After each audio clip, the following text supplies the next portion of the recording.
ভুল চিকিৎসায় নবজাতকের মৃত্যুর অভিযোগে বিক্ষুব্ধ স্বজনরা চট্টগ্রামের ফটিকছড়ি নানুপুর মাতৃসদন হাসপাতালে ব্যাপক ভাঙচুর চালায়। মানে স্যালাইন দিয়ে ইনজেকশন দিয়ে ইনজেকশন দিয়ে স্যালাইন দিয়ে তারপরে ডাক্তার হাত দিয়ে রে সাহানোর সাথে ফানি ভাঙি যাওয়ার পরে বাচ্চার নার বাইরে গিয়ে বাচ্চার মাথাও বাইর নয় বাচ্চার ফাও বাইর নয় বাইরে যাওয়ার পরে হয়তো ডাক্তারি নারার হয়তো হাতবিট বাচ্চার হাতবিট কমে গিয়ে ডাক্তার কাছে তোমরা সিজার করে ফেলা ওরা তো সিজারের মানুষ নাই এই লোক এরা আলারে দিনে দিয়ে কিনি বাঁধি টান্ধি কিছু না ফেট দিয়ে আর কাছে অনারা তো মাই পাওয়া দিয়ে অনারে যদি হঠাৎ দেখবো আরা হইলে কিছু মারা তো জানতেন না হয়তো আর আপনি তারা ডিডি চলিব তারা আনারা দিতে চান না।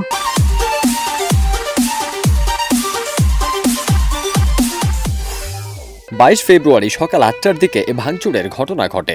আর যেহেতু নাই কেউ যেতে না পারে আর এর মধ্যে টুকটা জিনিস ভাঙচুর করছি তারা অবশ্য বড় কিছু দাবি করে কিন্তু আর বাইরে গত গেই দুনিয়া আর বাইরের কোটিতে আজিলে হয়তো না। এর আগে 21 ফেব্রুয়ারি রাত 11:30টায় প্রসব ব্যথা উঠলে হাসপাতালে ভর্তি হন উপজেলার ধর্মপুর ইউনিয়নের দক্ষিণ ধর্মপুর গ্রামের হাজী হাফিজুর রহমান মিস্ত্রি বাড়ির বাসিন্দা মোহাম্মদ সাইফুলের স্ত্রী নাদিয়া। ভর্তির পর কর্তব্যরত চিকিৎসক ডাক্তার হীরা নরমাল ডেলিভারির সিদ্ধান্ত নিলেও পরে অপারেশন থিয়েটার থেকে রাত 3টার দিকে জানান প্রসূতি ও নবজাতকের অবস্থা আশঙ্কাজনক। পরে হাটহাজারী মদিনা হেলথ কেয়ারে নেওয়ার পর সেখানকার চিকিৎসক জানান নবজাতক আগেই মারা গেছে। ডাক্তার ফ্যান কিনি ফ্যান উড়ে যাবে এই ফ্যানের মধ্যে বাচ্চা হইতো মানে ওনারা যদি বেশি খড়ি উড়ে ব্লাড ভাঙে পানি ভাঙে তাহলে ওনারা লোয়া নিবেন।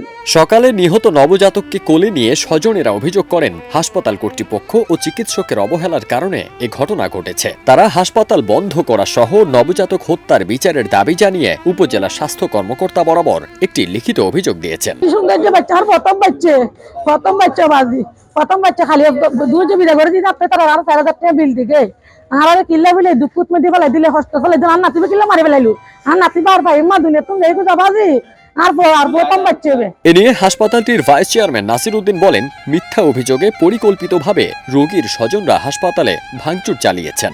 আমাদের অ্যাম্বুলেন্স করে আমরা পাঠিয়ে দিছি, আমরা ইমার্জেন্সি অ্যাম্বুলেন্স রাখছি, অ্যাম্বুলেন্সে নাজিরাট নিয়ে গেছে ওরা, নাজিরাট কোনো ডাক্তার পায়নি, নাজিরাট থেকে ইসে নিয়ে গেছে হাটজারিতে নিয়ে গেছে কোনো একটা হয়তো বা ক্লিনিকে নিয়ে গেছে, ওইখানে নিচে ওইখানে সিজার করেছে, সিজার করার পরে বেবিটা মারা গেছে।